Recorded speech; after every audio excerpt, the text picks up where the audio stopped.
You ask Tiger to solve. This deals with linear equations with one unknown.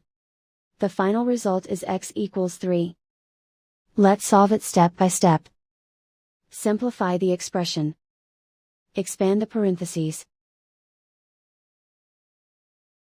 Group like terms. Simplify the arithmetic. Group like terms. Simplify the arithmetic. Group all x terms on the left side of the equation. Subtract 10x from both sides. Group like terms.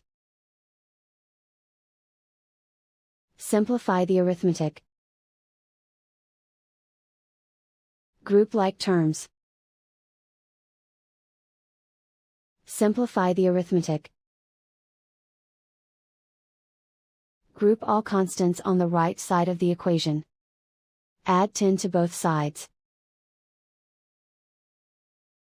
Simplify the arithmetic.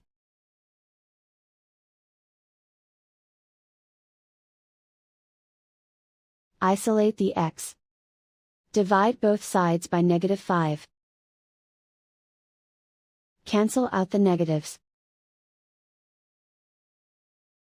Simplify the fraction. Cancel out the negatives. Find the greatest common factor of the numerator and denominator. Factor out and cancel the greatest common factor. And so the final result is x equals 3.